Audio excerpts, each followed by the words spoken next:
Chains by Boss. Chains by Boss is now the official sponsor of the Cowboy Up podcast. If you need your custom cowboy chains, you go to Chains by Boss. You can find them on any of your social media. You can find them on TikTok, Chains by Boss on TikTok. You can find them also on Instagram, Chains by Boss, and you can also find them on Facebook. Chains by Boss will deliver the hottest new cowboy chains for you, and we recognize them as our official Cowboy podcast sponsor. Thanks. And always, Dallas Cowboys for life. Peace. The Cowboy Up podcast would love to welcome Vosqueros Gang as our official sponsor of the Cowboy Up podcast. Vosqueros Game has all your custom stickers, your custom towels, your custom tumblers, anything you need to represent your team, such as those Dallas Cowboys or even those hated San Francisco 49ers. Vosqueros Gangs have you. You can find them on all social media, especially Instagram and TikTok. The Cowboy Up podcast welcomes Vosqueros Gang as our official sponsor of the show. As always, Dallas Cowboys for life. Peace.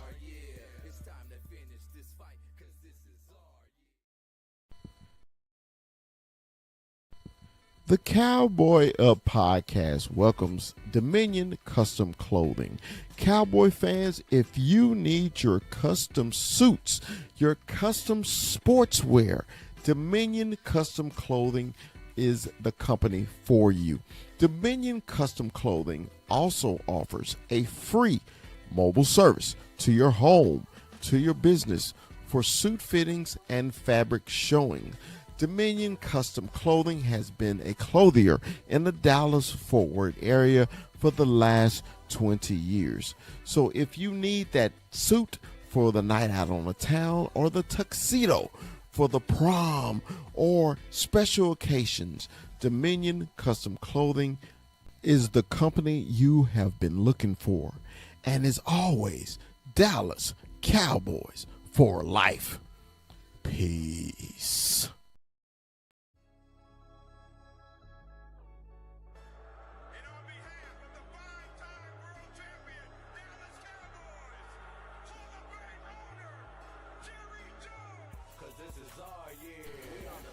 From Stop 6, Texas, it's the big fella. It's Dallas Cowboy Chris. And from the 915, Cholo Town, El Paso, it's our man, 21, Armando, 21. And from the hill country of Texas, Austin, it's our man, Retrofit Sports, Hook 'em, it's Rue. And from Tucson, Arizona, the player personnel director of the Cowboy Up podcast is Kuiper AZ. And from the great state of Arizona, he's Mikey 520.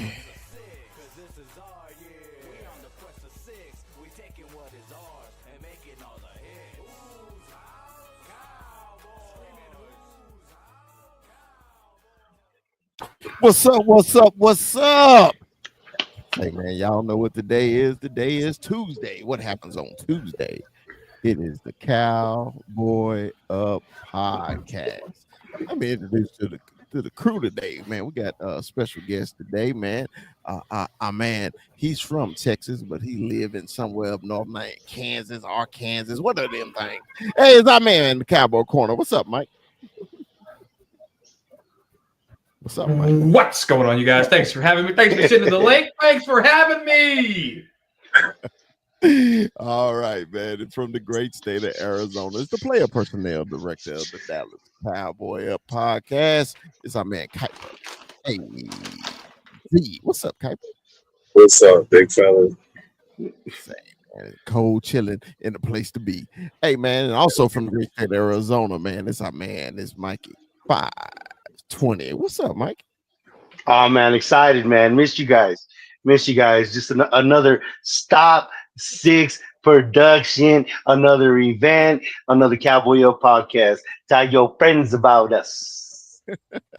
Oh, and Mike, I figured out what that is now. I Because see one of it. on the screen on StreamYard, it'll actually put your post on the screen now instead of over The on the comments. side. So the comments are on the screen now and not on the side. So hey, that's what that is. Because when I clicked on it, I was like, yeah, we always have it on the screen. What's the problem? But that's just a new format that StreamYard has. They always going in and out. Now remember, I hadn't been on here in 2 weeks, so that was something new on there. So hey, we've been gone a week, man. Hey, let's catch up a little bit, man. How was everybody's Memorial Day weekend? Kuiper, how was your day? Yeah, it was all right. Went to a little place called Brody's with the family. Shot some darts, threw axe, goalie. It's pretty fun. All right. Now, yeah, man. Me and the wife went throwing one time. That is pretty fun, man. That is. You can take out your frustration on a lot of things when you axe yeah. throwing. Oh, yeah. You can. Corner, how was your holiday, brother? All right, the weekend started off kind of slow. We had a funeral to go to. The visitation was on Friday. Funeral was on Saturday. We didn't get home till Sunday afternoon. Just kept it easy. How to get the house in order. I'm still learning new things about the new house. So just learning the house is what I did. And it was raining and cold. It was like 50 degrees and raining, so I couldn't barbecue or fish or nothing. Yeah, that ain't no fun, is it? And Mikey, how was your weekend, brother? How was it? Did you get you a big fat juicy steak, or is it what they call or is it what they call insure now?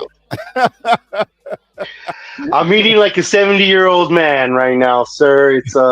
I've gone through the liquids. It's a process, life decisions. I just before we got on, I didn't realize the commitment, but it's kind of like when you go to jail and the door slams behind you. There's this realization that I guess that gastric freedom I used to have no longer exists. So, but life choices, we make choices. Hey man, you made the choice and you in it now. So hey, ain't no turning back now, brother. It looks like 17 pounds. No, well, just on liquids and fasting, man, I'm like 17 pounds down. It's only been like Man, 8 days, but I had all that extra weight. So I'm a part of the 300-pound club now again. So nice to see you again, Chris. Welcome back. Well, look, Because I was damn for a couple days, for a couple months. We're here. hey, don't worry. You're gonna be a little fella in a few weeks, so that's cool. Hey man, my weekend was pretty cool too, man. Me and the wife skipped up to Seattle, hung out with some friends up there. It was wild, man. I think the whole day yesterday I was drinking a lot of agua. I was putting the water down yesterday, man. We had sweet tickets to the Seattle Sounders versus the FC Dallas soccer team. Went in there and I was like, well, at least I'm glad I ain't seeing these trashy ass Seahawks. At least I can watch a little soccer game. But the suite was real cool. Ended up going down to the pier in Seattle. Had some nice food down there, a little oyster bar down there, and also got to see a cousin that I hadn't seen since I was like 5 years old. So, hey, it was an eventful weekend for us, man. So we had a good time. Got back yesterday morning, and then I fired up the grill, and I was like, damn, I ain't getting no grill shots from nobody. And I forgot Mikey couldn't grill. Rue was in Wyoming, and 21 is having, he having stomach issues. Everybody hurt. Yeah, it is no problem. Hey, the He's whole Cowboy podcast is on the IR. I don't know what the problem is. well, and like I explained to my son, there's a difference of playing hurt and playing injured. It sounds like 21 is playing injured right now. So, Exactly. Well, the Cowboys had some OTAs, man, over the weekend and everything. Now, y'all got to forgive me because I have been out of pocket for the last 4 days. When I say out of pocket, I've been out of pocket. So, Corner, did you hear any news coming out of the OTAs of the Underworld Olympics? Yeah, Brando, the best moderator in the game. Shout out to him. He just put on the comments section right there. Cowboys running back Javonte Williams has been taking the majority of the first team reps during the OTAs. I've been trying to tell you guys I'm high on Javonte Williams. Even before we got Jadon Blue, even before we got Phil Maffa, I said I like Javonte Williams. The biggest thing with Javonte Williams at Denver was injuries, all right? Fresh start, clean plate, run it. Okay, Mikey? oh yeah, that's one of the biggest things I heard. Thank you, Brando, for adding that in the comments and adding to the show. That's something that's big coming out. But the biggest thing that we hear was the things that we didn't hear. That there was no Sean Lee getting tapped and tearing an ACL, and that's the biggest thing. I heard Brevin Spanford is getting the majority of the catches, and he's looking slick. But right now, I know this for context sake, we're talking, and that's good.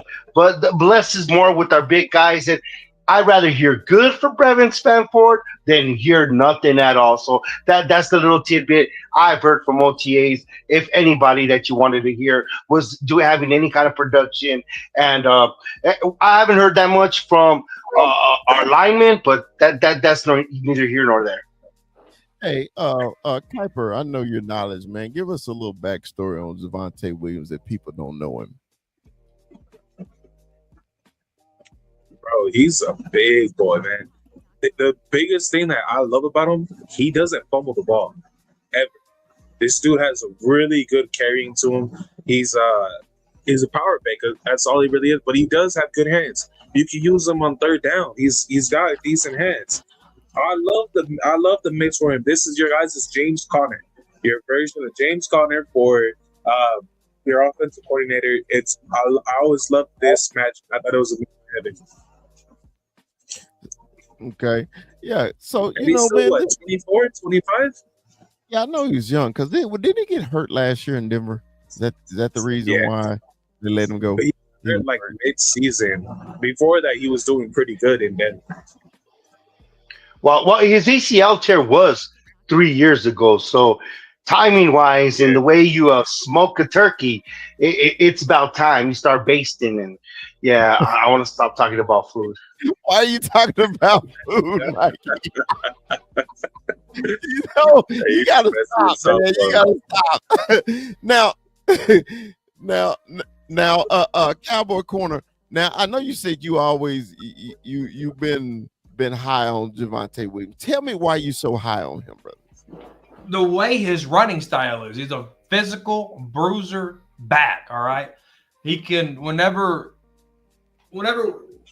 it's a breath of fresh air. Right, Zeke would see the sideline and run to it. Zeke would get 3 yards and fall down.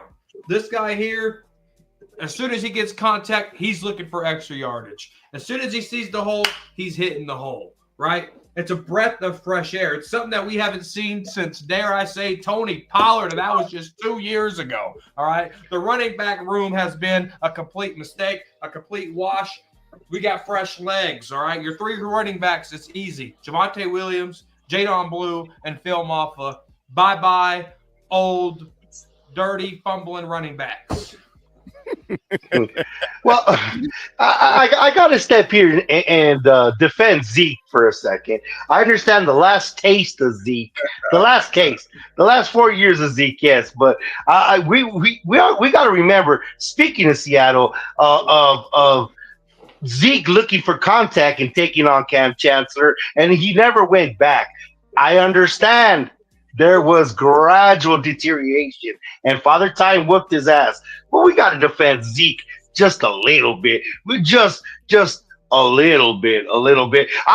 And from what I've seen from Williams, I would go more the Marion Barber physicality, something that we need. If you want to say James Conner, yes, but this is a Cowboy show. I would say the bruising, closing running back that wears down defense, like a Marion Barber, and then we have Jadon Blue as his Lance Dunbar or his Joe Randall G string stealing Randall changeup. Damn, I'm hungry. Why you keep bringing up Randall's incident in the mall, man? That was a long time ago. Leave that man alone. Because he had talent. He had talent. He wouldn't leave meat off the bone. His just attitude was shit, and he was just the wrong. He was wrong with those Cowboys. Him, David Irving, those kind of players, all the potential, and stealing G strings.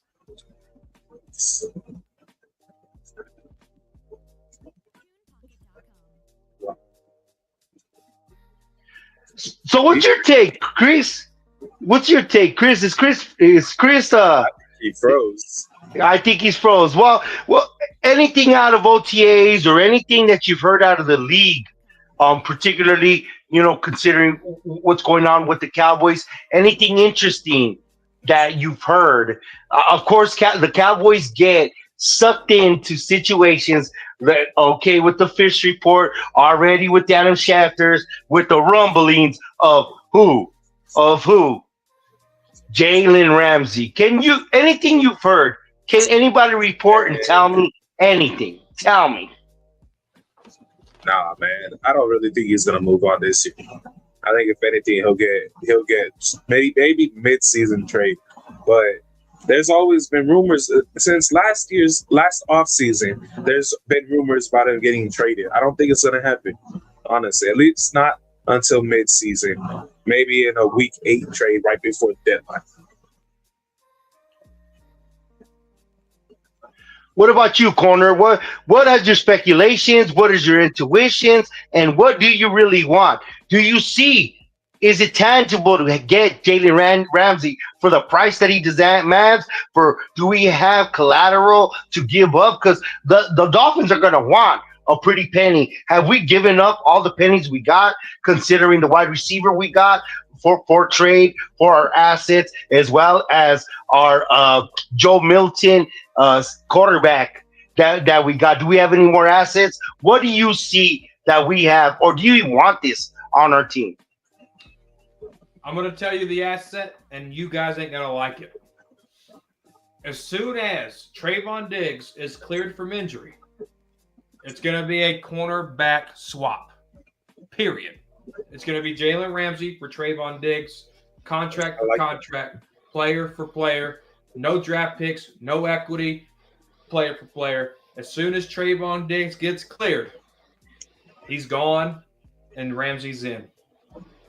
I would do that in heartbeat, honestly.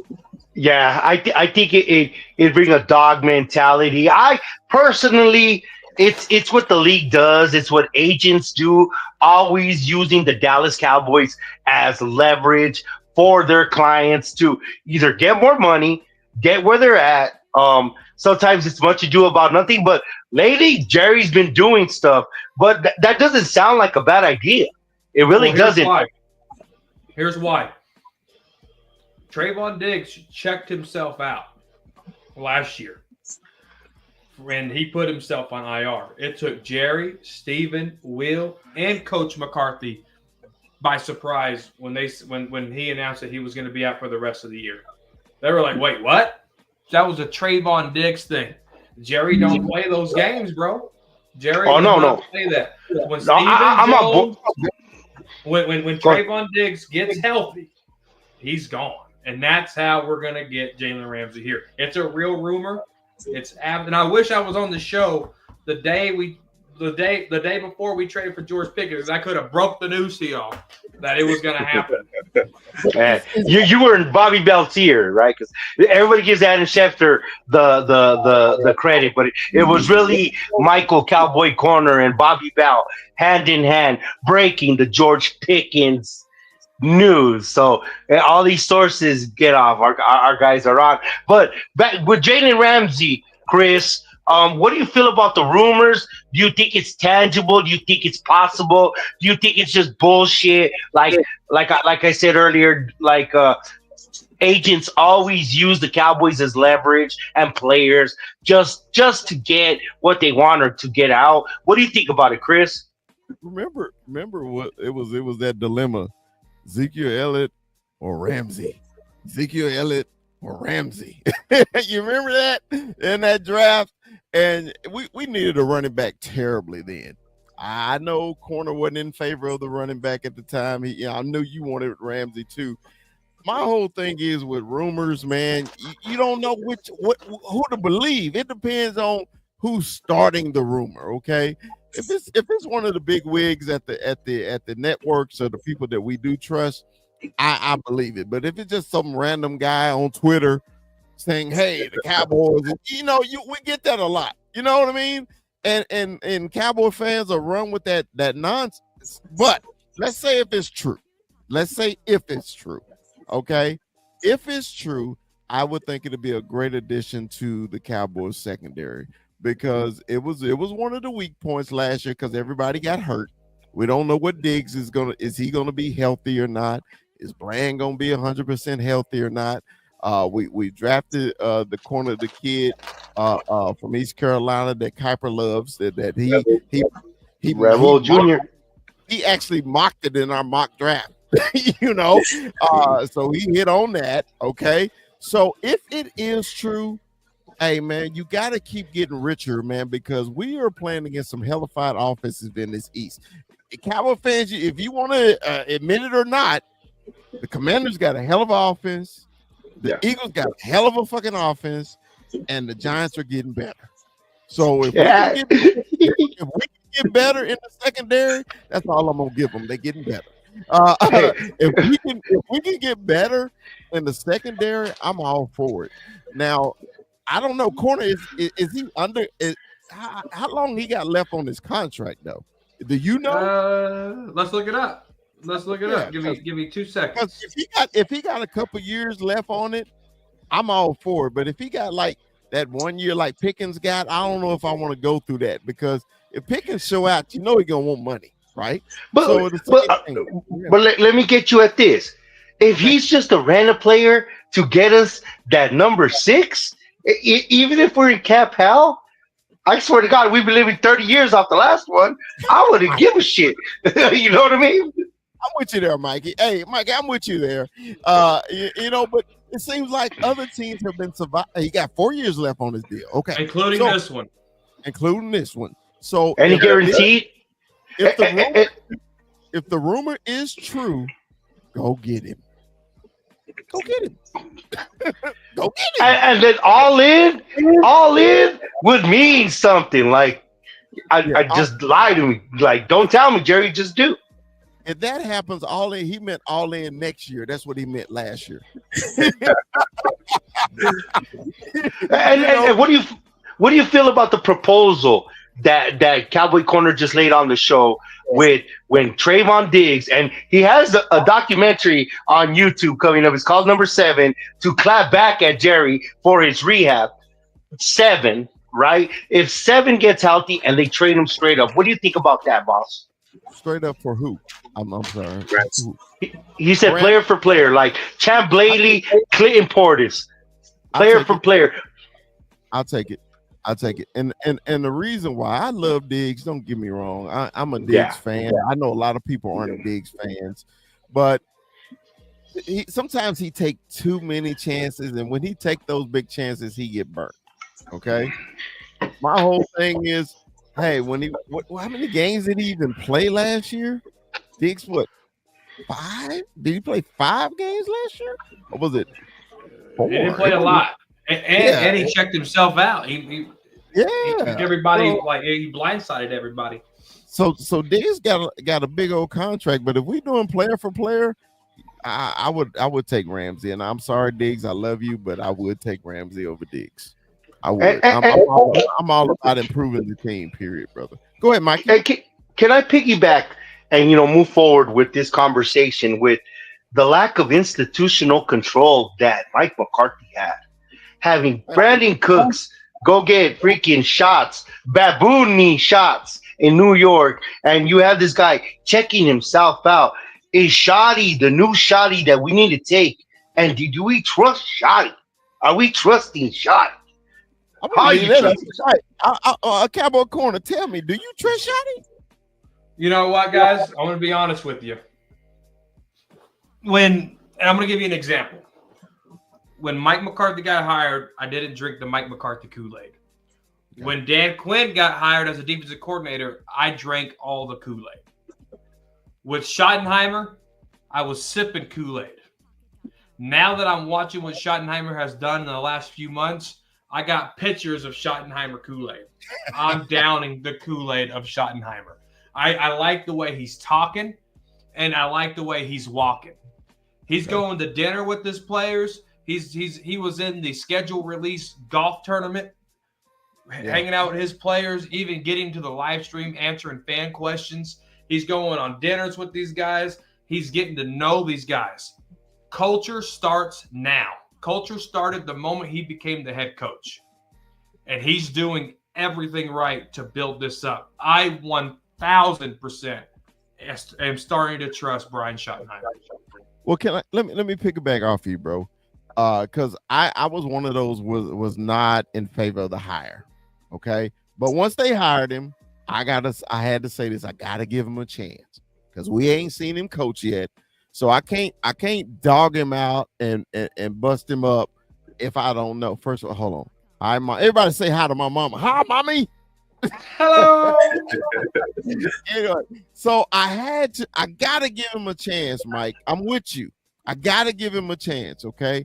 All I care about as a Cowboy head coach, have control of your team and be a situational coach.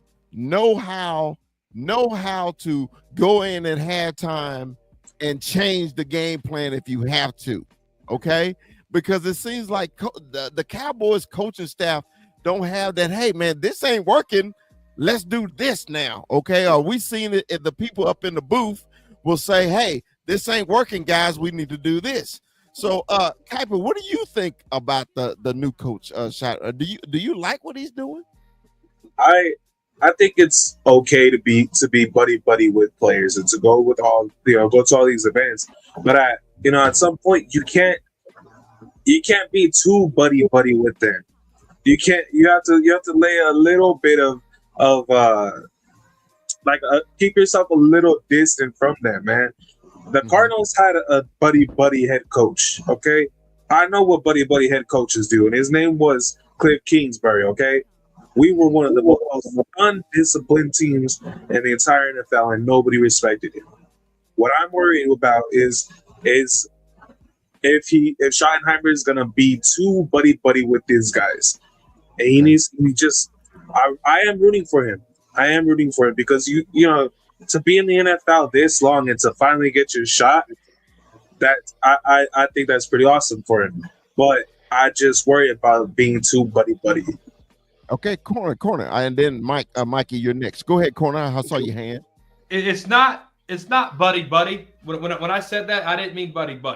I meant the Dan Quinn approach. He's doing the Dan Quinn approach. All right. Let me just read you a report that came out today. Actually, it says report: Cowboys head coach Brian Schottenheimer is becoming an ultimate culture builder in Dallas. He's spending time with his players and staff outside of team activities, building trust and laying the foundation of a winning mindset. While Schottenheimer may lack coaching experience, early reports suggest he's hitting on all the right notes in efforts to lead the Cowboys in a positive new direction. Okay. Now, Mikey, I got a question for you since he's read that. Yes, sir. Mikey, do you think Schottenheimer will bring the discipline to the team when it comes? Because our superstars always run up. Okay. Is Jerry gonna put that wall there where, hey, you can't run up to me and tattletale snitch? What do you think about that? Well, it's acclimating himself to the new player, to the NIL player. You can't run guys like Parcells anymore. You can't Oh, tell guys to go run on the asthma field anymore. And the biggest ace in Schottenheimer's hole right now is who, and I'm going to ask you guys a question. Who is the longest tenured Dallas Cowboy right now? oh, Yeah. good question. Because Zach just left. Damn, who is it? Is It's it Dak Dak? Prescott. Is Dakota Rain Prescott. So that's his ace in the hole. I'm not saying that Dak is coaching his team whatsoever. Clayton Adams is going to have his fist and discipline. What men run on respect.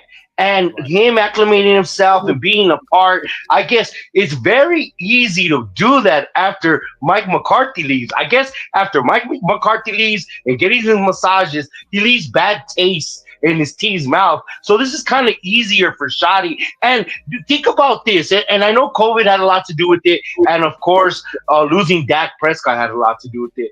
But when you lost the formula of Dan Quinn and Mike McCarthy, the team looked different, right?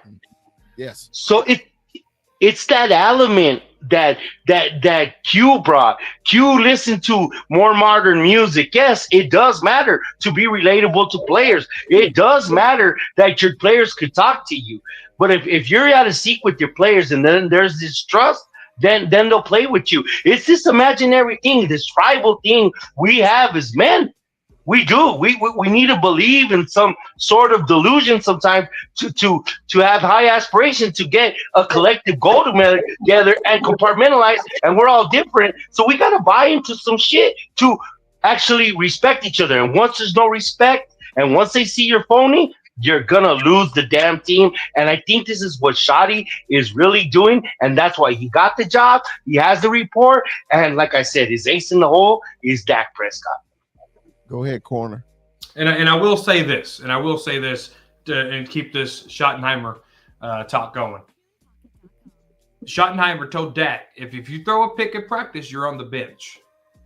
What did Dak do? He threw a pick at practice. He pulled him off the practice field. Let him think about that interception. Now, I was on a debate show the other day. Will Schottenheimer pull Dak from a game if he throws 3 picks? He could. He could. How do you set that boundary? How do you set the boundary? Now, Jerry might be pissed off, but I wouldn't be surprised if Schottenheimer is that type of coach. And I'm not singling out Dak or making this a Dak argument. I'm just using this as the example. He could. But to me, it would be too easy for Jerry to make an excuse to fire him after this season if he does it. If Jerry really doesn't like it, there's just too many. Like, he's such a new head coach. He doesn't have any experience. There's just too many things where Jerry could be like, "Yeah, it's not working. There's all these underlying reasons. I'm not going to say it. You fucking bitch, my QB, this and that, but you're gone." I don't think Schottenheimer is going to mess with that line too much. Now I got a question for the panel because since Mike Capital Corner got me hyped about Schottenheimer right now.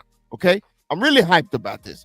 But Mike, is Jerry gonna let him do his fucking job? Mike, is he gonna let him? I mean, that's my only concern, bro. Is he gonna let him?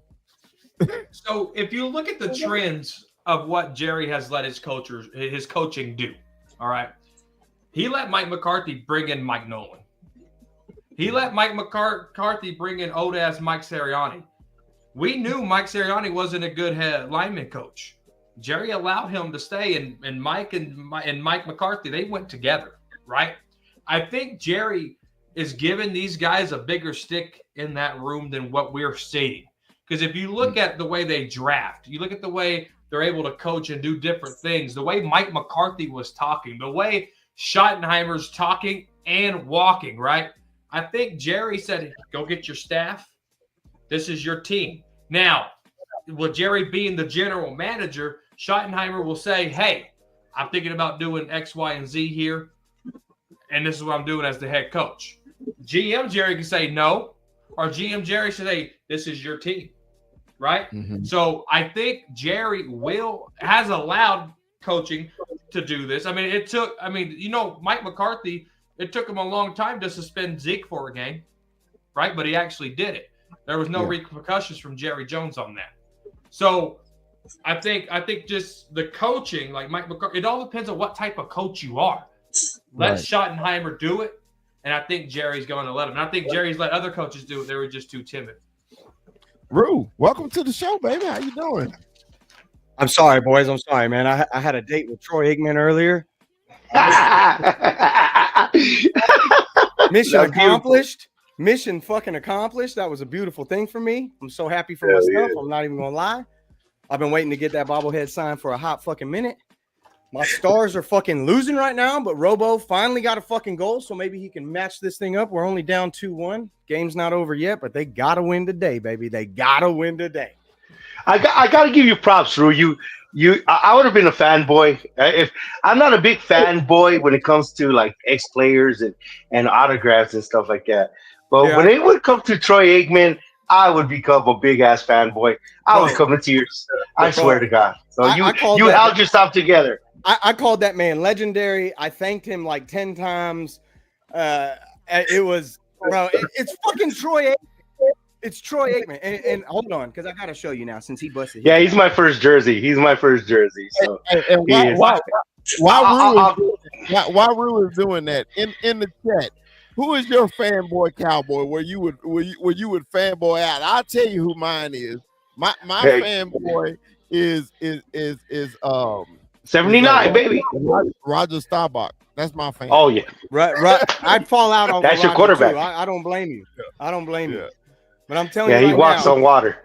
So tell me who the fanboy is, and go ahead, Rue. I was literally the only one. I mean, because everybody got a football, everybody got a jersey or a helmet or some bullshit. This motherfucker right here, bro.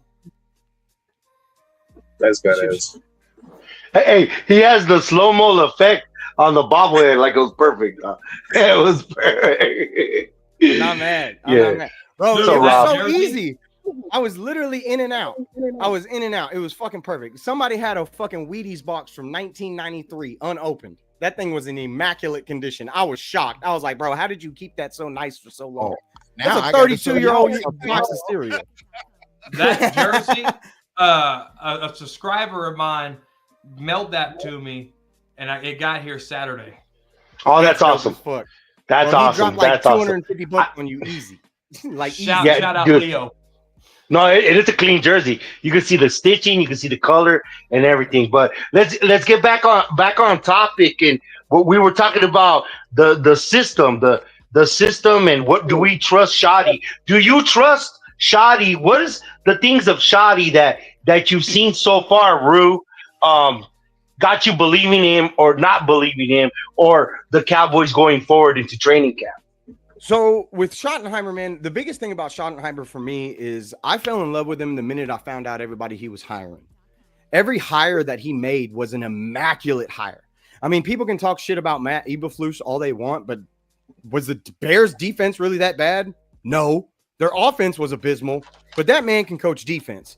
And I've got a guy who was a head coach before that's gonna shore up my defense, get him better, get my pass rush back, fix my secondary, and obviously he's going to be working with a healthy roster. Not to mention, and it's so bad too, because I need to remember this guy's name because I only know because of Kuiper, because Kuiper gave us the inside knowledge. But our offensive coordinator, this O-line is going to be Clayton. This O-line is going to be an elite unit, And you can say whatever you want about the Cowboys, but they know how to draft offensive linemen. My offensive line is going to be a great offensive line. Yes, it's unproven. Yes, it's very young. Yes, there's a lot of moving pieces. But at the end of the day, I have a lot of faith in them getting better because of the hires. This man did not hire a bunch of yes men. This man did not go out and hire his friends. He went and hired people that were going to challenge him in the room, have another opinion, and basically take over the team and give it an entirely new culture, just like Cowboy Corner was talking about earlier. The culture is shifting. And yes, this room is old. Like, let's be real. This room is a very veteran room. We don't have a lot of young pieces in certain like key places. Yes, they are on the O-line, but I'm so confident in my O-line picking and my O-line coaches that I'm like, I'm not really sweating it. I'm not sweating it. I got veteran experience all over the field, and I've got a coach that looks like he's waited 20 years for his shot, and he's about to kick down the fucking door and take that shot. Well, that's a crazy take. And like I added earlier, like I think his ace in the hole, Rue, is Dak Prescott because he is the longest tenured uh, Cowboy on staff. So and there's no doubt with the hires with just Clayton Adams alone. I think Clayton Adams is going to be his own entity on his own. That's going to be his offense, and then Eberflus, that's going to be his defense. I think Shotty's there to be more of a facilitator, an allocator, and then to make the decisions because it seems that he's on board with this whole thing, and we need this thing to be symbiotic. One whole thing that rolls down, and I'm excited. If they're playing ping pong with my flexo ball ping pong paddle, like Forrest Gump. They're gonna play ping pong. They want it competitive. Let it be competitive. It's kind of cheesy like Sirianni a little bit, where they're talking about rock, paper, scissors, but the what it goes down to is the competitiveness inside the locker room where we needed D-Law out, where now Micah, let's see what kind of captain you are. Let's see what the new guys are. And whatever you're gonna say, Conor, my bad. No. You're good. Here's another reason why I'm buying the Brian Schottenheimer Kool-Aid. All right, this is why I'm drinking it. Mike McCarthy lied in his first 10 minutes as a Cowboys head coach, introducing us to him. Right? I took his word with a grain of salt. Schottenheimer said, "We got to run the football." He goes gets Clayton Adams. He gets Connor Riley out of Kansas State. He drafts Tyler Booker. He drafts 2 running backs, something Mike McCarthy wasn't able to do last year, right? He pulled these strings. He's putting his money where his mouth is, and the moment he lies, the moment the train stops. But that train, the more he's putting words into action, that train, it's going to be a speed bullet train from California all the way to Florida. the 410 to Yuma, the 410 to you. Hey, Chris, I gotta give you props on that Wheaties box, though, bro. How old is that Wheaties box, bro? How old is that Wheaties box? His was from 1993, or at least it expired in 1993. I need to see if it's a date on it. It's on the top. It'll be on the top, on the seal. So, kids, back in the day when we used to eat cereal, we turned around that particular box that he had, and that was our screen. And that's what we saw. I mean, they had games on them. They had like a little maze on the back. There was little games and shit you could play. You could cut that thing up, and sometimes you could make shit with it. It was funny, man. Well, instead of backtracking real quick, Rue, while he looks at that, what do you feel about the Jalen Ramsey rumors? How tangible you think it is? Can we pull it off? And what do you feel about it?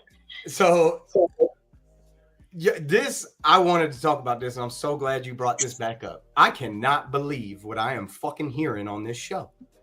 All of y'all want Jalen Ramsey over my boy Trayvon fucking Diggs. Yeah. The all-pro Trayvon Diggs. We're just ready to toss the bucket on a guy who gave us a team-friendly deal. He took a team-friendly deal. Don't look at me crazy. Pull that fucking deal up. It's a team-friendly deal. He took a team-friendly deal, and if anything, I want him to be elite this year. Because if he plays well, I have him cheap compared to the market, and he's already under contract. I'm going to bring in Jalen Ramsey for what? Are we really going to sit here today and talk about Jalen Ramsey's better than Trayvon Diggs today? This is not. One of y'all mentioned trading them straight up, Diggs for Ramsey. I'm like, that's Cowboy Corner. No, first of all, we gotta put a little bit for the big fella because the big fella did put a caveat. before he pulled the trigger. I didn't put my take on it. It would be interesting. But Cowboy Carter, tell them about your straight up deal. Say it again. I mean, look, Trayvon Diggs got you 11 interceptions a few years ago. We can get over that now. It's about 2025. The last time we seen Trayvon Diggs, he gave up on his team. Sure, the team wasn't going to the playoffs. Sure, the team was losing. The team was on a losing streak. But we're not going to act like Trayvon Diggs is the Trayvon Diggs that had 11 interceptions. He just hasn't been that guy. I mean, you look at his injury history, an ACL tear, a grade 3. He missed 15 games. That was September 21st, 2023. Then you go into the injury, the cleanup surgery that he had just last year. And then he had a foot fracture in 2020, and he had a shoulder in 2020. So the last 5 years, he's already had 4 injuries. Aside from just the injuries, he's a year removed from the ACL at this point. If I get A+ Trayvon Diggs for the rest of the year, because all of you guys keep talking to me about his injuries. So you're assuming this man is going to get hurt. But if you're telling me today, if I get a healthy Jalen Ramsey and a healthy Trayvon Diggs for the regular season, who are you fucking taking? It's not close. It's Trayvon Diggs. I get it. I get. Go, Mondo. See, the thing is, you're acting like the ACL is not going to slow him, though. ACL injuries for cornerbacks is a pretty big fucking thing. All cornerbacks need is acceleration and to be able to plant off that leg again. Even if it's a year removed, bro, that ACL was pretty huge, especially for a guy who his biggest thing is to be able to plant off that leg and read and react. And Jalen Ramsey, I'm sorry, look, the biggest reason why I like the trade. The biggest reason why I like the trade, man, because Siobhan Rebel is Trayvon Diggs' replacement, and there's nobody in the nickel. Who's playing nickel right now? Bland. For the Dallas Bland. They got Bland. Oh, that's another thing out of OTAs. They had Bland playing that. Is he Trayvon Diggs' replacement, the guy who's on a team-friendly deal and is under contract, or is he Deron Bland's replacement? Well, if you really think about it, and if we're being honest with ourselves, we're not getting Bland. At this point, if I'm looking at Jalen Ramsey, it's not at corner, man. He's not the same guy. I'm not talking about if we were talking about Jalen Ramsey like 4 or 5 years ago. Yes, it's not even a question. I'd do that deal. He's not the same. The guy's not the same guy. And if we're going to talk about, not an outside corner. No, you know what? I get your argument, and you're arguing player for player, and I get that. I get that, Rue. You are, but the thing about it is, this is more football reality right now, because he did go off the reservation. And you know how Jerry feels about that. You know what happens to players that go off the reservation, don't do their rehab right, and then they put themselves on IR. You saw what happened to Amari Cooper. No, don't get it wrong. I love what Trayvon Diggs has contributed to our team. What his year was phenomenal. I get it. But think about what is more a likely scenario if the opportunity were to come. My only thing is when you're looking at what Trayvon Diggs brings to the table, Trayvon Diggs brings all pro potential at that spot. That's what he brings to the table at the cornerback position for this team. And if we're going to talk about last season, we got to talk about the pass rush before we talk about anything. It's hard to cover a dude for 15 freaking seconds, man. When your pass rush is literally non-existent, how hard is it to play corner? It's pretty damn difficult. So tell me whatever you want to tell me about last year. Last year for me is a wash. I'm not looking at CD Lamb any different. I'm not looking at Micah Parsons any different. I'm not looking at Trayvon Diggs any different. Last year fucking sucked. They were all bad. But it's hard to freaking be a cornerback in this league when you have zero pass rush on your team. Where did we rank in sacks last year? I bet you it's in the bottom third. No. There you go. I agree with you, and I disagree with you, Rue. I agree, and I do disagree, because at some point in the Cowboys, you got to take in consideration of injuries, bro. If we can't, what Jerry say, the best availability is availability. Ability is availability. Yeah, the visibility. Yeah. If Trayvon is not available, he's not doing us any good. I mean, because Corner just named off all the time he's missed since he signed the damn contract. Now, I'm not saying that Ramsey is the better head-to-head cornerback, blah, blah, blah. But what I'm saying is Ramsey's on the damn field every Sunday. He's on the field every Sunday. He's making an impact every Sunday. Did he get hurt last year? Did he not?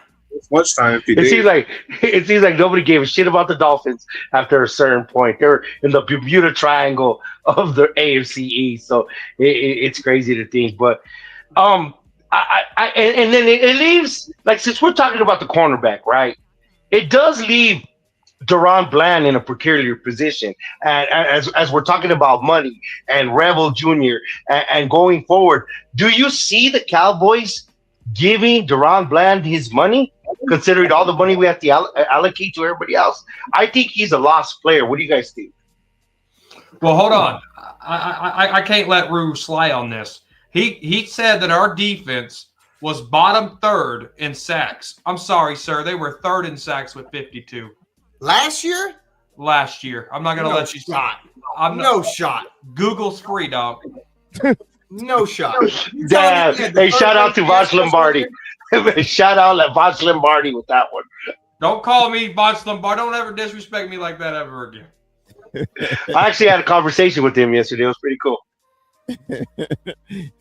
So if Google is telling the truth, you point for corner, huh? I guess. So yeah. So anyway, having said that, how in the shit is that even possible? We had no pass rush last year.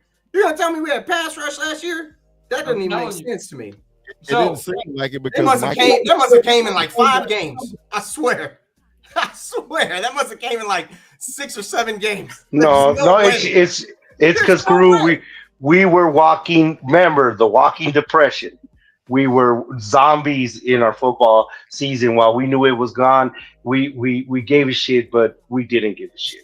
It's actually unbelievable that we had 52 sacks last year. Because I get it. Yeah, I'm wrong. They third in the league in sacks, but did it feel like it? No, not at all. Sure, shit didn't feel like it to me. It did when Micah came back. It did when Micah came back. Maybe when Micah came back. In honor of Around the Horn, if I could give Corner fucking all these points, he would get it. So, but here's my whole point when it comes to Trayvon, to put a bow tie on it. If you guys want to, it's your show. After the 12 interceptions or 11 interceptions, whatever he had, he's only had 6 in the last 3 years. 6 in the last 3 years. Where's that consistency playmaking ability at?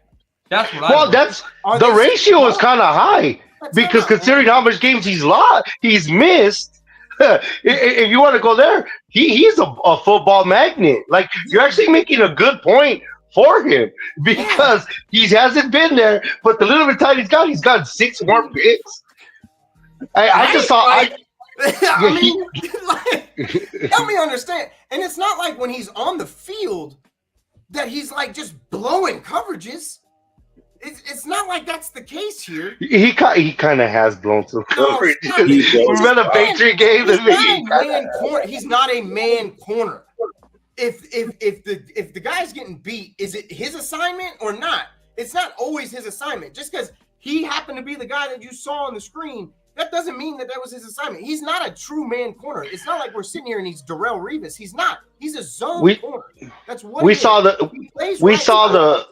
The straw break on that Camel's back when, what was it, that crossing route against Atlanta where he was in a sorry trail position. They were in a bunch formation and he looked lost and unathletic out there. But it is what it is. I have faith in Trayvon. But like I was trying to move forward, do you think they're gonna pay Deron Bland? It depends on play. Really, it depends on play. That's just how I feel. Shout out to Cowboy Champs with the super chat for Cowboy Corner. Appreciate it. I'm gonna have to get monetized. I need that $5. We got to figure that out. It's like girls with big booties putting their cash apps on their TikToks. I should. Yeah.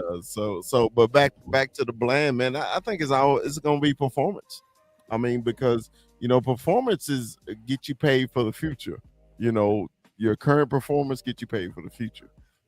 So it just is what it is. I don't know, Rue. What do you think about it? Honestly, man, I love my cornerback room. I love it. I think it's going to be an absolute brawl in that room. I think everybody's job's on the line. Everything from Trayvon Diggs down. Everybody's fighting for a spot, and anybody could get it. Siobhan Revel is the real deal. I love Siobhan Revel. That dude is a physical being, and that dude is a stick on you glue type corner, just like Kuiper told us he was. And I'm super excited that he's on this team. But when you really look at the depth, man, I mean, Bland, Diggs, Siobhan. And I mean, there's other pieces there too. So between those three guys, you've got a real nice competition for 1 and 2 corner spots. I mean, that's a real nice spot to be in. And ultimately, I think Trayvon will show his dominance, at least in the beginning of the year. Duron's definitely going to be on notice with Chevelle, with Revel, creeping up behind him. But I think that's really the competition that we're looking at. I think Duron's like, it's make or break for him, because at the end of the day, unless they trade Trayvon, he's under contract. It is what it is. Anybody got any news on Sam Williams? How is his health, man? Are they looking for him back by training camp? Do you know, corner? Yeah, I think he's already been playing. I think he's been out there. Thank God. Because the reason this is why I asked, because our biggest weaknesses was our defensive line, our offensive line. It was always our big boys, right? And we had a lot of people don't realize how bad the Cowboys was hurt last year. The Cowboys, it was a mass unit, and it proved it on the field. So it was really bad. It was horrible. So the reason I'm really cheering for Sam, man, because I think with Sam, I knew defensive end from Boston College. I can never pronounce Donovan Ezaraku. Okay. Just call him DE. Just call it DE because defensive end. DE works.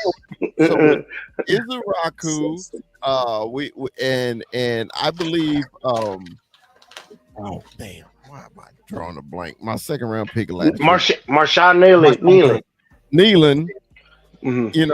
Is he gonna come out of his shell? Because I don't know if he's gonna be a Tank Lawrence run guy or is he gonna be a pass rusher guy? And then we got Walter. What is it? Peyton. What's his name? There's a dude. We got another guy in free agency. What is it? It's Peyton what? I think it's Peyton Turner. It's Peyton Turner. That sounds right. Yeah, he from was the Saints. First round pick from the Saints. Yeah, he was that first round. He was like a former first round pick, right? Peyton Turner, please, guys. That's one of them. That's one of them bargain basement picks, wasn't it? I'm sorry to interrupt. Bridge. He's a bridge player. Well, listen, no, keep going, Chris. I'm sorry to interrupt you. I just wanted to add the depth on your point. I apologize, man. Oh, I was actually done. And Champ, I love Cowboy Champ. He never forgets anything I say. But I understand why you want to hear about Sam Williams, because losing him was like the first domino to fall in a shit season. Tell you the truth, and that's why how we're talking about OTAs earlier. Like, the best news was no news. We didn't want to hear that Sean Lee shit with Zach Martin barely touching him and he was gone, and that's the biggest thing is protecting our players. But the things I've heard out of OTAs that I'm happy about is they're not fucking around. They put Booker as the starting guard, that they put Tyler Guyton as the starting left tackle. That's going to be our biggest question. Tyler's going to be our biggest question. And talking about the stars, Rue, they saw you see your boy BB at the Star game, and he's swole, and he's more jacked and he's bigger. And that Guyton was right next to him, and Guyton looked like the Kevin Durant. That's worrying me just a bit. What do you guys think about that?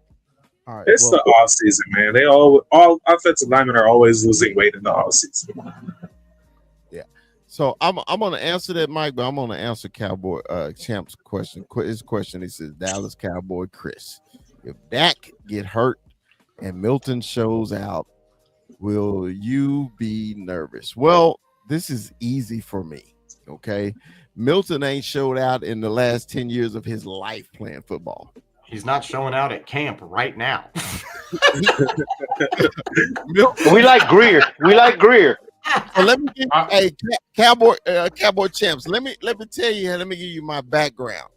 I am a diehard Michigan Wolverine fan. Milton played at Michigan for 3 years. They gave him a starting job and instantly put his ass on the bench because he can't throw the ball. Yeah, his arm is strong. He's a big kid. He wowed y'all with what was the kid from LSU threw the ball a mile, got drafted number 1. Jamarcus what, Russell? Yeah. Donuts? You got DeMarcus Russell arm, but if you standing right in front of him, he can't complete a pass. Bro, chill on this Milton shit. He's a highlight reel in practice. He's never done shit in any game at Michigan, at Tennessee. He won his last game at New England when didn't nobody want to play. Stop it, people. Stop it. So you're saying, but we kind of got good compensation for him. What do we get? Their 7th round pick, him for what, the 5th compensatory? Who cares? I don't care. I rather kept Trey Lance, and y'all know how I felt about Trey, and others who was always on the Trey train. I would have rather kept Trey than Joe Milton. I would have. Milton ain't shit, guys. He's not good. Yeah, y'all were about as excited. Y'all were about as excited for him as we were with Tyron Swoops, and that shit was just a disaster. That shit was a disaster. But big fella, go give. We get the Joe Milton. How do you feel about Tyler Guyton? What is he our Achilles heel? He what's gonna turn into what us being competitive to us being dominant? I'm glad you brought him up. I'm glad you brought him up. And Corner, I want you to go after me, okay, when I'm about to say what I'm about to say. Guyton needed to get stronger, period. He needed to get stronger, period, and put his ass back on the right side where he played his whole time in college. Put his ass back over there. That's all you got to do. Because I preach this. I played every fucking position on the offensive line. Okay? Everyone. Some I did very well. Some I absolutely fucking sucked at. Okay? So, if you know your lineman is not good at one position and you wanted him to play there because we had a vacancy there, okay? I'd rather for him to play the right tackle, put Tyler Smith at the left tackle, put BB at guard, put Brock or BB at guard, and put Brock at center or BB at center, and let's rock.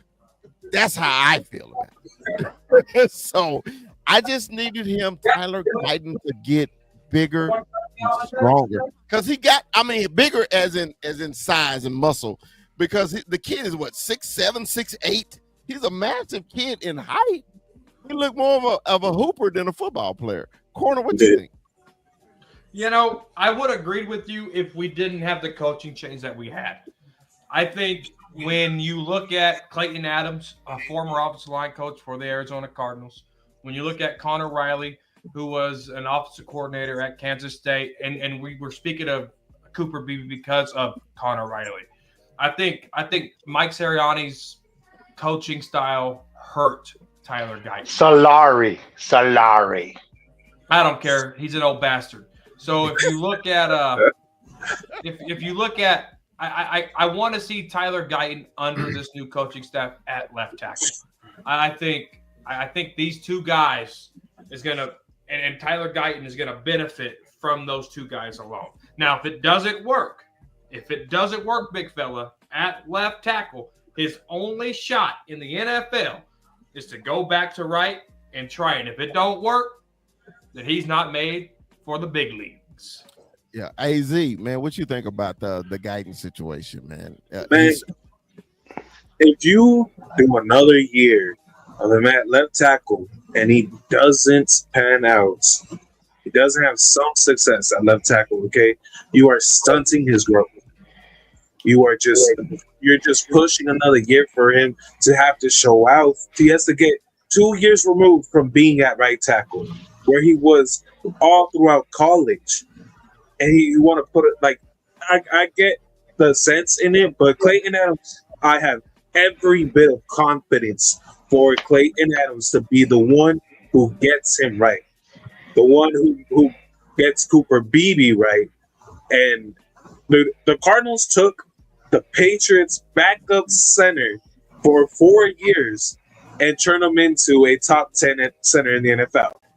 We took a fucking backup left guard that nobody else wanted in the NFL. He fucking was solid. Put fucking Paris Johnson left tackle. Like, dude, Clayton Adams is a very good offensive line coach. So if he has Tyler Guyton losing weight, best believe it's for a fucking reason, and he will do good. But I think he just needs to be a right tackle in the NFL. 520, what you think? Well, I understand where you're coming from, Chris, because it seems like a lot of our good depth is inside, especially with Brock being there and us picking up Booker, and Booker could supplement what Tyler Smith can. And we've seen what Tyler Smith could do on the outside, and it's basically putting your best on. But for them to start him at left tackle in OTAs, they're saying something. They're putting it on him. They're putting the onus, and I love it. I really do. We haven't seen any contact yet. We don't see what it looks like. It's the underwear Olympics. My concern with him is his footwork. He reminds me of a guy we traded for. He was a bust for the Rams. His name was Alex. I can't remember his last name. Yeah, corner. His name was Alex. We traded for him. I don't want to say Alex Len because that's basketball, but he's just a little tall, a little bit Igorish, slow with his feet, and gets caught inside. And my reluctance with him is his size, how lurchy he is. But if Clayton Adams is everything that they advertise, and that Riley is everything they advertise, and if they make him at least 30% of what we got, we could work with that with a quarterback that is at Dak's stature plus the money he's getting, because we do have to put that in. He has to be the plus multiplier and understand reading defense, and that's why getting this wide receiver is so crucial, and it makes it symbiotic. I'm going to keep saying the same thing over and over again, that it's just one thing. We can't have a perfect football team. We wish we can, but filet mignon is right there, lobster's there, but the great value rice is in the left tackle. All right, Rue, you got any comment on him? I keep talking about food. My only thing is, I love how Mikey pointed out how Tyler got lean on us, right? You know, the last guy that got real lean on us was this guy, Tyler Smith. I remember when we took this damn picture and everybody was on his ass about how small he looked and this, that, and the third. And like, you know, Cowboys reached on this Tulsa lineman from, you know, this kid out of Tulsa. This motherfucker panned out. And it looks like they probably have been hanging out together. And really, this comes down to Clay for me. I trust whatever he puts out there. Honestly, if he can fix Terrence Steele, great, because I understand why you want to move him to right. It's not even just about putting him in his true position. It's more about, can I trust Terrence Steele more than I can trust Tyler Guyton on the right side? Because that's the question. Damn, I think you just broke our show. I think you just broke our show. I mean, I've been saying this for a while. I've been saying this for a long time. If it's up to me, it's just like Chris said. Give me Brock at the center. Stick me BB on the guard. Stick me, obviously, it's Booker on the other side. Give me Tyler Smith on the left tackle. And give me Tyler Guyton on the right tackle. I feel like that could work. I feel like that could be a really nice little mix. And I believe in Brock Hoffman. I believe that what he showed us at the end of the season showed that he had true grit and that he can play in this league. I think that Brock Hoffman can play. And call me a homer. He's a friend of the show. This, that, and the third. I don't care. Mr. Nasty Time, baby. Pull the freaking tape. It's not like he's not showing it to you on his own channel. The dude is laying wood on that offensive line, and he brings attitude. He brings attitude. He brings juice. And then he's got a guy next to him and Tyler Booker that wants to watch the football love leave your face. And he's got Brock next to him. Say that again. I want the football love to leave your fucking face. I want to see the joy of football leave your face as and I hit you, and I hit you again. By the fourth quarter, you're just gonna be looking at me like, God damn it, man, please just stop. They did say that shit. And getting your door. Imagine those two next to each other. Imagine. You are gonna get our defensive linemen in their heads. They're gonna be like, son of a bitch, this motherfucker won't shut up. Yeah. And then he keep hitting me. Hey, Corner, I'm glad he brought that up, man. What you think about the first round pick? Because he says all the right things. And now one thing, Tyler Book. Because when we watched, we had our live draft show too. You know, everybody was so underwhelmed, but we know what was going on behind closed door. They was looking for Pickens. You know, that's why they didn't take a wide receiver. So we understand now, but before we didn't understand it. Okay, so. Is he going to be a better athletic Brock Hoffman to you? I mean, because reason we love Brock so much is the nasty time. He's so nasty. I mean, he looking for the fight. Is this rookie going to start the fight on the offensive line? What you think? Well, you know, I like the fact that our rookie came out and said those things, but what he did was he put a target on his back. Giants have a good D-line. Yeah, Eagles have a good D-line. The Commanders' D-line is so-so. They're going to come and they're going to test this rookie now because of what he said. And so he's going to be tested for nastiness very early, week 1 against the Eagles. And so I don't know if he could bring the nastiness.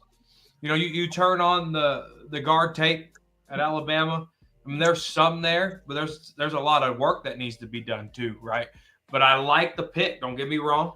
But go play first and then say that because you put the big target on your back there. But I love that, man. And I love it all right, there's a lot of narratives that go around, right, Michael? Always narratives. George Pickens is this. The Dallas Cowboys, we always say it's our year. Narratives, correct? Our narrative is running the damn ball. Not like Mark McCarthy said it. No, making the right hires, picking the guys we pick, our running back room, our combo blocks. Like, I like it. I like if he wants to smoke. And he didn't just come out of rink-a-dink down the street, Appalachian State College. He came out of Alabama, where he played the best. He saw Texas, he saw LSU, he saw Georgia, and that's where these boys he's playing are coming from. So I like that he wants to smoke. I like what he's doing to the room. I like what we said earlier, not guacamole and quesadillas. That's culture. Yeah. And not to mention, dude, I'm talking a lot about food. I don't want to take away. I don't want to take away from what he. I don't want to misconstrue what he said either. This man wasn't talking about doing this in the NFL. This was his motivation to play. That's what got him through college. That was just his motivation. It's not like he was saying that about NFL players. I think he did. I think he actually did in his press conference. I think he actually called out Jalen Carter. He did. But that's the big one. That's the big one. But he's got to see that man week 1. So we'll find out about that real fast. But I'm just talking about that specific original comment. That's just that was his motivation to get through the game and get through his time in college. Shit. But corner, you say he put a target on his back. That's telling me he wants to smoke. Yeah, that's true. I mean, honestly, if you put the target on your back, you want to smoke, right? I thought, hey, put it like this. In the African American community, when you want to smoke, you say, "Hey, you bitch ass, in, let's go." Basically, that's what he said. Well, the opposite, the Alabama offensive lineman doesn't really translate. I think the Eagles did it one time. Outside of that, tell me what Alabama offensive line has translated well in the National Football League. So when you look at that aspect of it, and you look at the target that he put on his back, he has odds stacked up against him just in that analytic alone of an Alabama prospect trying to play offensive line in the NFL. So I need you to go play first. Show me that you can do it, and then let's do some talking. But in the same token, Mike, something that Rude just said.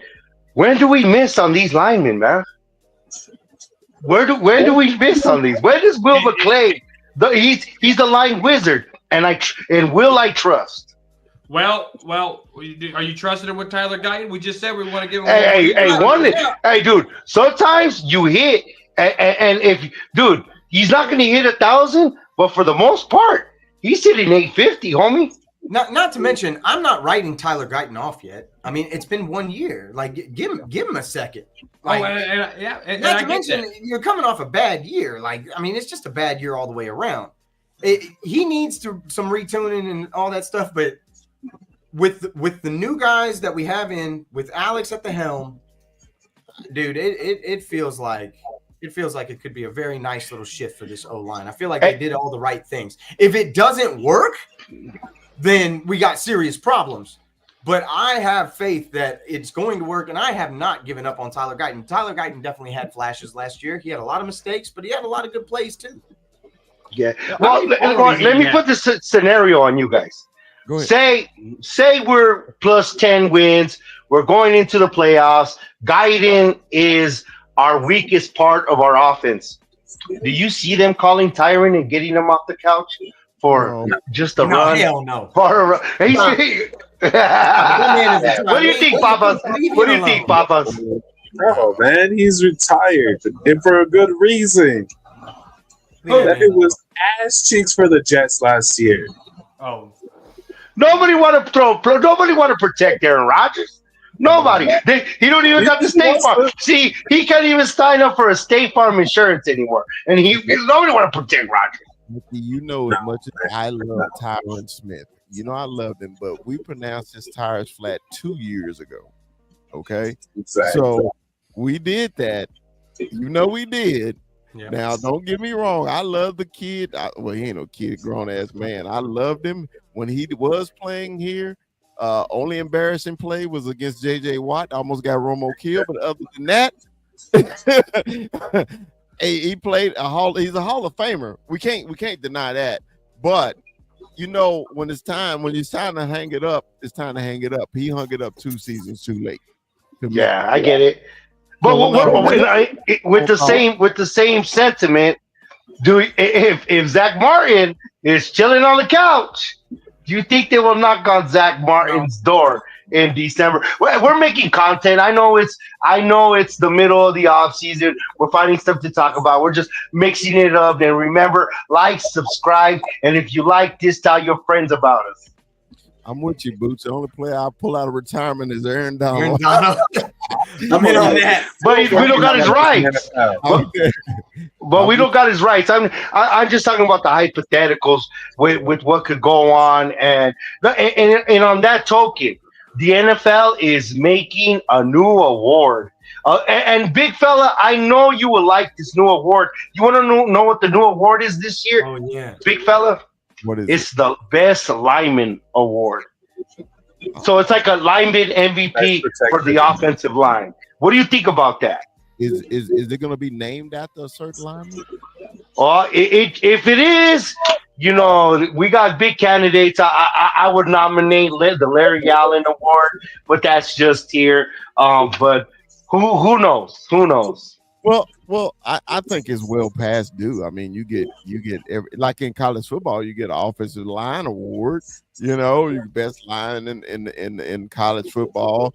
I don't know why the NFL had never done it. I mean, they would just give you the all pros and stuff like that. But it's cool. It's just giving the big people love, man. I appreciate them giving the 300-pound club love. Every single lineman. I'm a part of the 300-pound club. Every single lineman from here on out needs to go on and thank Jason Kelsey for becoming extremely famous as an offensive lineman. Because this is why. That's why. That man got extremely famous, and they were like, these big fellas create a lot of money. And we were like, we should focus some attention on the big fellas because it seems like the ladies like them. Because I'm telling you now, Jason Kelsey's wife is on high alert. For everybody around that motherfucker. The Anthony Munoz Award, I wouldn't be opposed to it, but I'm just happy that big fellas got their shine. Yeah, and it's like this too, man. You don't want to hear an offensive lineman's name during the game unless he's Larry Allen somebody asses, pancake. But if you hear their name during the game, something went horribly wrong. Yeah. And you don't want to hear their name. Hey man, we're gonna get to final thoughts, man. Let's do this, man. Final thoughts for the week. I appreciate everybody for joining us, man. Cowboy Corner, man. Let's go first, man. Give me your final thoughts before we get out of here, bro. Well, first of all, thanks for having me. Bruce, good to see you. Mikey, the Cardinals fan, throw up face. It's good to see everybody. Big fella, yes, sir. Always a pleasure. No, man, look, I get it. It's the offseason. Cowboys Corner, man, he's been in his feelings the last couple of years with this team. And I think Schottenheimer has gave me a shot of adrenaline. And it's just the way he's been talking. It's the way he's been doing things. And, building culture in Dallas is tough. It's very hard. But and I know it's cliche. The way the players are lighting up talking about Brian Schottenheimer, it's something that we haven't seen in a really, really, really long time. Jason Garrett was a robot. Wade Phillips was a defensive guy, never really – was with the Romos and the those guys over there on the offense. You look at Mike McCarthy, trying to smash watermelons and monkey powder for chapped butts. That never really responded to fans well. That didn't respond to the players well. But you look at the way Schottenheimer's taken his approach. It's different. It really is completely different. And the Dan Quinn approach cannot fail you. You look at all the players he's carried over from Atlanta to the Cowboys to the Commanders. A lot of players follow guys like Dan Quinn. And Brian Schottenheimer is taking that Dan Quinn approach. And right now, I am drinking that pitcher of Kool-Aid. I'm dunking it. I'm chugging it, whatever you want to call it. Pay attention to how Schottenheimer talks and pay attention to his actions. That's all I'm going to leave you guys with. All right. Let's go. Kuiper, man, give me your final thoughts for the night. Man, Clayton Adams is going to absolutely save the Cowboys season. You are going to look at a top 10 rushing offense. I fucking hate that the Cardinals let him go and that you guys stole him from us. But it's a blessing for you guys. And last thing I'm going to say, SGA, you are the fucking most unethical player I've ever watched. You fucking free throw merchants. God damn. If there was ever a label that would perfectly fit on a player, it's SGA. I want to cry right now. I'm so proud. I'm so proud right now. So proud. So proud. That's how you really feel. Free throw fucking merchant. Drew, give us your final thoughts, baby. Oh man. Well, I got 11 minutes to catch up. It's 2-1. I'm not looking good right now. But outside of that, first and foremost, thank you, Troy Aikman. You're the man. You're a stud. I appreciate you, even though you're a Sooner. It's all good. I'm just playing. Outside of that, this 100 days can't get here soon enough. It's just one of them things where it's like, man, we're so close, but we're so far away. And I can't wait, and we get to open with a banger. So it's exciting to see what we've got. But honestly, man, I'm just really excited to see what this coaching staff does with this team, because that's really what's got me kind of pumped up for the season more than anything. Obviously, we've made a ton of moves, and that's a great thing. But the coaching staff is a really exciting thing to see. And it's like, the chips are all in for Brian Schottenheimer, and it's very clear that he's approaching it with full-on authority in terms of taking it as it is. So it might be one of those things where you found that diamond in the rough, and I'm just hoping that's what we've got. And this 100 days really just needs to start just ticking. Let's go. All right, Mikey. You're slim with your slim sexy ass. Yeah, I'm just dehydrated.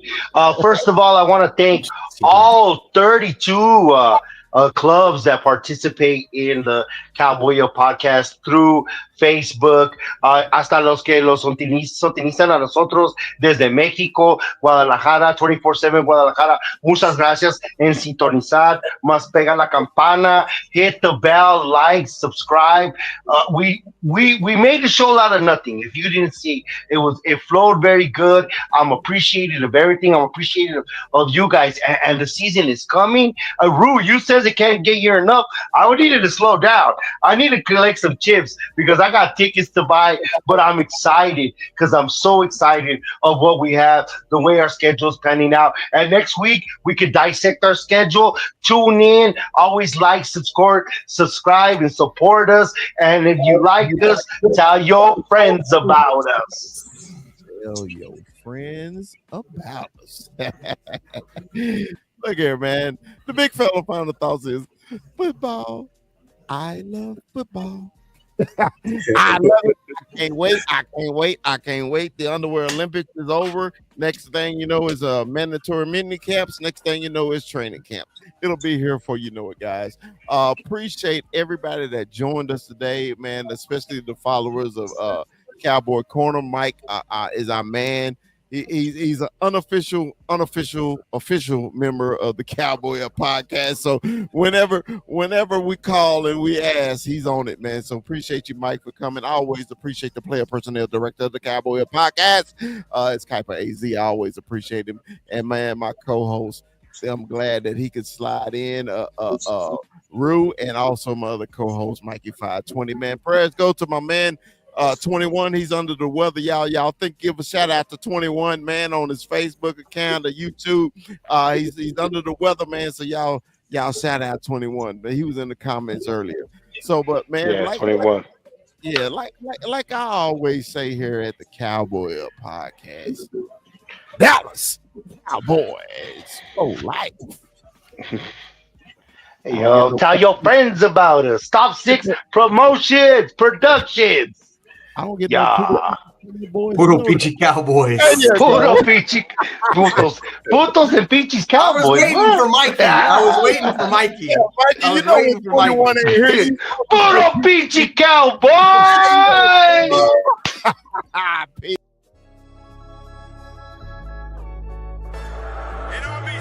Yeah, let me give a big shout out to St. Louis bro in the building. Always WWE. Ivan Sosa in the building. You see him? The loyalists. You got Cowboy Beat in the building. The great Cowboy Beat. What's up, man? Big shout out, man. Big shout out to y'all. Appreciate y'all joining. We only growing, guys. We only growing. It's gonna get bigger. Excited. Hey, did you see he got retrofit right in the introduction? I see it. Hey man, hey, Videos, dancing. hold on, player. Sometimes I screw up, player. You know, hey man. Players fuck up. Hey, yeah, Players man. fuck up sometimes. Yeah. In this first day of pads, say man, you know, we all played, man. It's just something about that first day. Ain't nothing like it. It is nothing like it, man. Cause now to me, No, tomorrow tells the truth. Today was but tomorrow tells the truth. This will tell you about I'm sick of this shit, man. I'm sick of this shit, man. You know, I know we all co-hosts, but you know, I like to have a little quick monologue before we get into a subject. You know, your ass always got to, spray and shit and eating wings and Motherfucker sprint. calm down. I haven't sprinted in 5 years. Calm down, Mike. Sprinted 5 years. Calm down, Mike. What you sprinting right now? Yeah, we got a long show. We can go as long as you want to, man. So 21, what you got for Brock today, man? Pleasure to meet you, Brock. I appreciate the love on TikTok, man. Shout out to Brock, man. Welcome to the show. So hey, I got the hard hitting questions. So I got the controversial. You come out with that Whataburger in and out, right? We kind of keep it light, but big fella, I gotta hit him with Walter Cronkite stuff here. Okay. Drake or Kendrick?